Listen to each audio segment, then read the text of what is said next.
Jonas, it's really a pleasure to see you. We are talking a little about you first for the beginning. So, can you do a little presentation of you, of the band, and what you do in the band?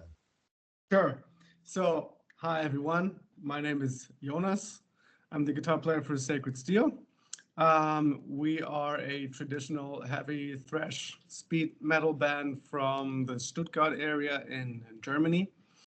Um, so I myself, I play the lead guitar. I write pretty much all of the music, at least on the new album. I wrote all the songs. We have a new lineup, which we are very excited about. We have a new record, Mhm. Ritual Supremacy, coming out, which we are very excited about, which we worked very hard on for the last years. And so, yeah, well, I myself, I studied classical guitar. I'm a professional musician, freelancing my way through life. And yeah, I think that's Yeah, it. so thank you for the presentation. Yes, you are the guitarist since a long time. You will do some show very soon. In 10 days, you will play in a Little Black Forest Festival for show of April. There is for 6 shows at for in April and in May. How do you feel about this shows, this new tours, this new gig that you will do in the future with this new album? Um, we are very excited because we haven't been playing since September last year, I think. So it's about time to, get out on the road, and it's very exciting to finally play the new songs live and get some reaction out of the people. And so we play Keep It True Festival the day the record comes out, which is Mhm. April 25th. So from now on, 3.5 more weeks to go. And so this is going to be a highlight for sure. And on April 30th, we have the big release party in Ludwigsburg at one of our favorite venues. It's called Scala. It's an old movie theater. It's a great venue. And we'll be joined by Attic and Knife and Under Ruins, so all of our friends, so Mhm. to speak. So And it will be a really great party for the presentation of this new album. It's called Ritual Supremacy. The first thing that surprised me is that you wait a lot of time. I see 9 years between the last album and this new one. What happened? You choose to sleep a little. You are what happened? It was because there are a lot of things to do with the band, or you are a lot of things to do for you in other project. yeah, so I mean, first of all, when you get older, time starts to fly even faster. And also, we had a pandemic happening that didn't help. But I mean, I have to agree, 9 years is way too long. This is never going to happen again in Sacred Steel history. But we came to a point where we had to make a decision. Do we keep the band going or do we just let it die? And so Matze, our drummer, and Garrett, our singer, we decided to definitely keep it going. So what we did was we worked on the songs, only the three of us Mhm. um, completed them, and then we needed a bass player for recordings, and we asked our new bass player, Tony. He's an Yeah. awesome guy, awesome bass player. If he could join us in the studio, which he did, and then he joined permanently, which we're all still very happy about. Um, so then it was time to, look for a second guitar player, which we found in Jörn Langenfeld. Awesome guy, Mhm. awesome player, a fantastic addition to the band, and it's just been a blast so far. And yeah, so I mean, in between, we had a little trouble within the band, and things weren't really going anywhere. So we had to make a decision. Yes, you have two new that you tell me at the beginning. There is a new bassman, Tony Yeva, and a new guitarist, John Langenfeld. What does it change in the writing process to get two new guys? Does it change something finally for the music of the band and for this new album? So for the new album, all songs were done by the time Okay. they came. Tony came in a little earlier, as I said, to help us record the album. But we started rehearsing a month before we went into the studio, and all the songs were done by then. And but still, Jörn, he got to play 3 solos on the album, and we already started writing new songs for the next record, and we already did 1 or 2 of his songs. So things might be a little different next time. We'll see about that. I was finally writing. The last album was in 2016, like I say, 9 years ago. How was this time the writing? Is it easy finally to write a new song for a new album? How do you feel when you finally decide to write song? How do I feel? How do I decide to write a new song? Yes, I was writing finally many years after the last album to write Oh, new song. Was it easy? Was it more difficult? Uh, do yeah. you work a lot? Do you work? Do you write a lot of songs and after you do a selection? Yeah, so I think we started writing new songs quite a while ago. I would say, well, even before the pandemic actually started. So Ah, that okay, must be like 6 years ago or something. And all right. we recorded a brief demo in July of 2020, but then things went a little silent again. And yeah, so we were actually constantly writing. And what you're hearing on the new album is what we thought would, be the best fit for a whole album. Mhm. And also ending the record with the very first ballad that we ever did was a little, we're taking our chances, let's say. So Yes, we there took. are 10 songs on this album. The first one is Ritual Supremacy, the title tracks of the album. Two, it was also the first single, one of the first single, because there are now 3 singles, I think. What is the idea behind this, finally, this title, Ritual Supremacy? So the title is about, you have your rituals.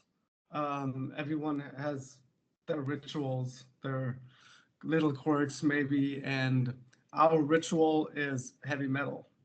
So we dress in black. we Yes. we go to concerts. Um, we drink beer. you know. Good way. So, the title track is sort of a how do I say this? Kind of our love. We express our deep love and compassion for heavy metal because this is what we stand for and this is what we do Hmm. and what we love. So that's never going to change. How was the recording? When I listened to the album, it was really powerful with a lot of guitar riff, very great power, great sound. So a lot of solo guitar of you and your new guitarist. How was the recording? Do you work a lot in studio? It was a challenge to record this album compared to the others, or was it finally easy because you have a lot of experience? Of course, you begin in 1997, so some years ago. Yeah. So it was a little different this time because so we started recording in January of 2023, so over 2 years ago, and it took us. I mean, it took us quite a while to get things done and recorded, just because we recorded separately this time, and I recorded a lot of guitars, so that took a while, but it was a lot of fun. It was a lot of fun doing it. And, you know, I mean, once you get the rhythm tracks done, this is when the fun begins because you can start layering um, even more and like do sprinkle here and there. And so, yeah, it took us a while, but I think it was worth it. Yes, great album, 10 songs. The last, the new single, I will say, because it's coming out 2 or 3 days ago, it was Demon with Possession. So everything is in the title, you know, Demon with Possession. Why do you choose this new track, this track for to be the single? Do you think a lot before to because the album is not out to present a new tracks as a single? Yeah, so with the first one, it was very easy to choose Ritual Supremacy because this should be like the comeback single and you know the first video in over I don't know 15 years or something or probably even more than that. So that was very easy, but so we had to pick from two performance videos and one lyric video. So, and we had two faster songs and a slower song. So, if we had done Ritual Supremacy, then Demon Witch Possession, the two fast songs in a row, it doesn't really make sense. Mm. So, the Watcher Infernal, which is more of an epic, longer track, as a second single. And yeah, I think it worked out okay. If you is there a song about the lyrics or about the music that you feel more closer in this album, in these 10 tracks? Yeah, so usually when I think about the album, one track comes to mind, and that is Entombed Within the Iron Walls of Dis. Mhm. Um, Also a longer, epic, more epic track. But I know, I feel very close to this song, and I think it turned out great. Um, I think the arrangement is good, the riffs are good, the vocal lines are great. So I would say that this is maybe my favorite song of the album, and maybe we'll play it live. It's gonna be a challenge, but yeah. So this is Yeah, it's a usually yeah. long song, very epic, like you said, and with a lot of changement. Yes, it will be a good surprise to see this song on stage. Yeah. Do you remember the last time you played in Paris? If you have the opportunity to play in Paris? Oh my God. I don't think I was in the band, so that was probably Okay. 5 years ago. It was a long time ago, because the band exists since 26 years. How do you feel about that? Finally, the band is still alive. Everybody who think who are in interest of metal music knows this band. How do you feel about that of this huge story of the band? I mean, so I've been with the band for almost 20 years now, and it's, I would say it's never been better. I know that's a cliche thing to say, but just with the guys in the band right now, we're at a different level, skill-wise, playing-wise. I think the new album, and that's also another cliche thing to say, but ever since I am in the band, I think this is the strongest one we did.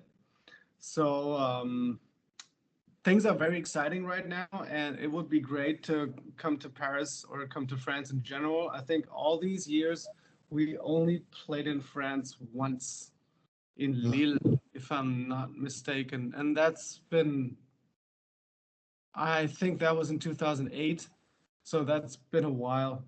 So maybe it's time to go to come back to Paris and get a little crazy. We are not very far. Finally, you are from Yeah, that's Stuttgart. right. We're famous. You can drive with a car, you know. Uh, yes, I hope to see you in Paris, of course. playing. Yes, about the cover, because I love this cover. It's very strange, but yes, it's about the ritual. Who gets the idea finally of this cover with these two, the devil and perhaps God? I don't know, because you speak a lot of in this album. You speak about a lot about the devil, like in the last video, demon with witch possession. Yeah. So Garrett is usually, well, he writes all the lyrics. Yeah. And he seems to like the whole demon and devil and witch um, themes. So I mean, it's always been like that, right? Um, but yeah, it's I think it's fun. Just also as you can see in the video, I mean, it's Yeah. good for visuals. Yes. And I think Andy Pilkington, who did the cover artwork, he did a great job, and he did the lyric video for the Water Infernal, and yeah, I think, well, so we gave him like an idea, and it's always the first draft he comes up with is perfect. Uh, So this guy. do you know what will be the next, the new singer in the future? I suppose in some weeks or months. Yeah, so on April 25th, the day the album comes out, there will be the fourth single released, which is Leather, Spikes, and Chains, a song which we have played live a few times already, even with the old lineup. Mhm. And it's a pretty like straightforward heavy metal song, sort of that you maybe would expect from us. And yeah, it's like a Well, classic second steel tune. if you could describe this album musically, what will you say about this album to present this album, Ritual Supremacy? I think it's very diverse. You have all the kinds of metal that we love on this album. You have, I mean, obviously a lot of thrash influences and a lot of classic heavy metal, as in the Watcher Infernal, for instance. We have a doom metal song, we have a ballad, we have two longer songs. We Mhm. have something like The Covenant of Grace, which is also one of my favorite songs on the album. That's kind of like a newer side to the band, I would say, to keep things fresh. And I think it's very diverse. And so if you listen to the first two or three songs, um, you won't get the picture. You have to listen to the whole album. Like Yeah. you have to really take your time and dig in and listen to it for a few times and not give up after the first time. And I think that's the problem in these times that we don't Yes. really have time. But Mm. yeah. Yes, I will say that it's really a great heavy metal album, and like all the heavy metal album, it's not you can't listen one or two songs. You must Yeah. listen all the album and understand the album, understand the different songs. And as you say, yeah, it's very because people now listen 30 seconds and after they go back. Yeah. It's crazy. Yeah. But about this album, is there a song who have been a challenge for you to record or to write? Um, Let me think. I mean, Covenant of Grace, we worked on a lot, I have to say, because this is, well, I don't know when I wrote this song. I forgot. It's been a long time. And Mhm. we did a lot of arranging on this one and adding parts and taking them out and putting them back in. So that one was kind of a struggle. And often at times when you struggle with a song like this, it won't come out very well. But this time I think it was worth it. And a lot of the other songs just basically wrote themselves, like the title track or The ballad at the end, Let the Blackness Come to Me, I wrote that at a night session till 5 o'clock in the morning or something. But then it was done. And yeah. So how do you feel now that the album is finished, it's recording, it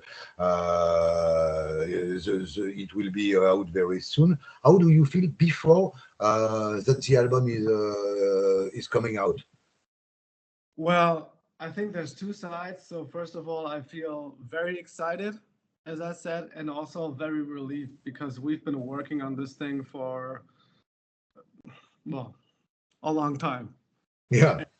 So it's got this finally, finally, and but yeah, still it's very exciting because we put so much work into it, and yeah, it feels good. It feels good. You tell me that finally you are in the band since 20 years, a long time. What are the best memories you have on all these 20 years? I mean, is there some things that you never forget? Oh, there's many things. Right? But yeah, I mean, we went on tour in 2007 with our friends in Morgana Le Fay from Sweden. That was great. And every time going to Greece is great. We went to Spain. That was awesome. And I mean, just getting to see all these places. We went to Cyprus to a festival like 8 years ago or something, and it's just this is so great because I would never get to see all these places, and getting to do this with your friends is even better. I mean, Yeah, of course. yeah. So just to finish, some question about you. How was your youth? What memory do you have of your early years, adolescence, when you are school, and how do you get involved finally in the heavy metal music, in the metal music? Mhm. I suppose you have a story about that. Every musician gets a story. Yeah, yeah. So, I mean, I started listening to music at a very young age, very consciously started listening to the Beatles and to Michael Jackson and all that. And Hmm. over the years, music would get a little heavier with Aerosmith and all that. And then I got into Metallica, Megadeth when I was like 13, 14 years old, maybe. And actually, our drummer, Matthias, Hmm. um, he did his what we used to call civil service, like a community service, at my local youth club, and he would give me a tape with all sorts of heavy metal from Dio, Sanctuary, Omen, all kinds of great stuff, Metal Church, Overkill, and that's what gave me that last push. I would say I was already into heavy metal, but that was yeah. So I then started wearing stretch jeans and metal shirts, which was really not cool in the late '90s, in like '98 or something. So I was kind of an outcast, wearing leather Hmm. jackets and all that. Yeah. But that's what it's like, when you're a metalhead. It's not about conformity or about fitting in. It's about standing up for what you think is right. And that doesn't only go for your taste in music. I think that goes for everything you believe in. So that was kind of what heavy metal taught me, which is a very, very valuable lesson, I think. Yeah. And about the guitar, how finally, why do you choose to play guitar? Um, I went to the music school already, and you start with whatever little kids start with, and then I had to play the recorder, the flute, for a year, and I hated it. So I smashed against the wall. Only And Jet Water love the flute, you know. yeah. Um, So then after that, it came time to choose a, forgive me, all you recorder players, a real instrument. And I tried out the cello, which I thought was great. And then all the other stuff, trumpet, violin, piano, all that, the flute. I never know how to do this. So the last instrument I was able to try out was the guitar. And from the very first moment, I was like, okay, I'm going to do this. I'm going to take this. And yeah, so it's been ruling my life ever since. So, yeah. Yes. Last question. What will you say? Just a little presentation of this album. What will you say? I mean, if you mean, if you have a meeting with a guy we don't know about the band and about this album, it was very important because it was a great album, I will say, and also because it's just a comeback. The fact that you are on a new, also new record company role, does it change something? Do you feel it's a new step for the band, a new beginning Yeah. in your way? Yes, it's a restart because we have been away from the metal landscape for so long. Everything is new album, new videos, which is a new thing. I must say, you know, when the last album came out in 2016, the music landscape was still very different. So now you need pre-singles before an album comes out. No one's buying CDs anymore. No one. I mean, we still had that problem in 2016, but now it's just it's like a different world. And so everything is new. We have new people in the band. We have a new label. It's a new chance we get. And I hope that people like what we do. I think the album is worth a listen, even if you don't like the old Sacred Steel albums. And it doesn't have a lot to do with the first two albums, at least, or maybe the first three albums even. So if you've been judging Sacred Steel, you know, due to what we did 25, 30 years ago, just, you know, give it a listen. It's a different band now, and we're still the same people, but I think skill-wise and songwriting-wise, we have evolved a lot, and yeah, just give it a listen. Yes, thank you very much, Jonas, for the interview, to be with us on Metalos TV on the new channel. And I hope to see you really soon in Paris to speak a little more. And I will say only heavy metal will survive. Thank you, Pascal. Take Thank care. you. Bye-bye. Bye.